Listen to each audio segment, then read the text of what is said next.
This is all completely destroyed.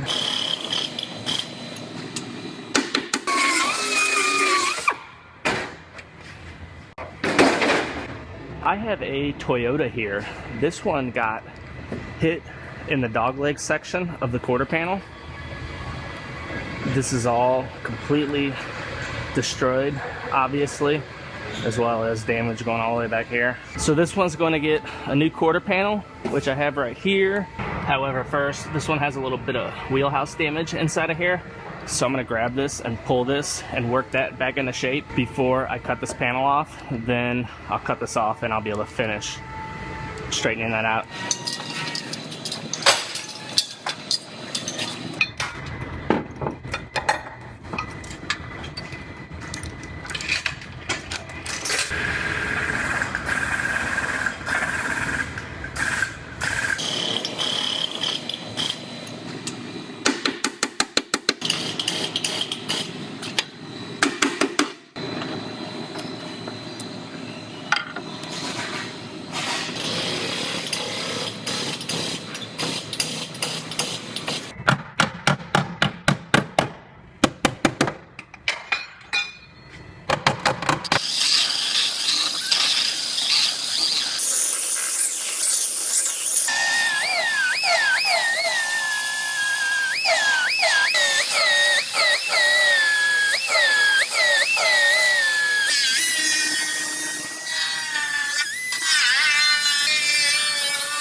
So I have this quarter panel roughly sitting on here, and it's overlapping the existing piece on the car by about 1 inch or so. I'm going to go through and I'm going to scribe this and at the bottom, and then I will take this back off and I'll trim this out the rest of the way, and that'll give me a perfect seam.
So I have this one all fit together.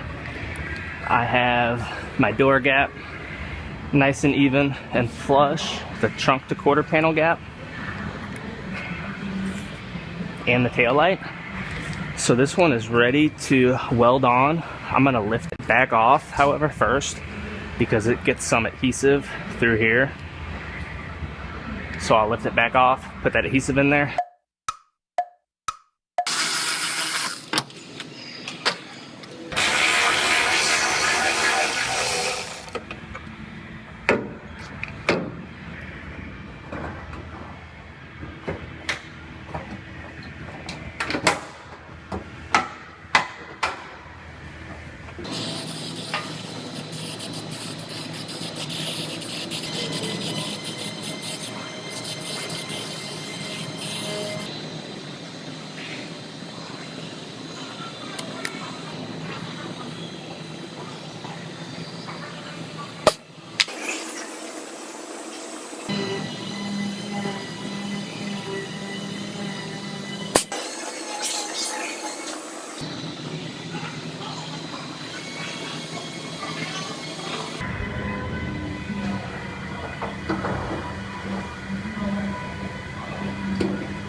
So in order to make sure I get this quarter panel sitting in the exact same location as I just had it, I put a bunch of little holes for sheet metal screws, and I'll run sheet metal screws in all those holes, and that'll make sure the panel's sitting exactly where I had it.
This is some epoxy primer I mixed up to put down where the window urethane goes.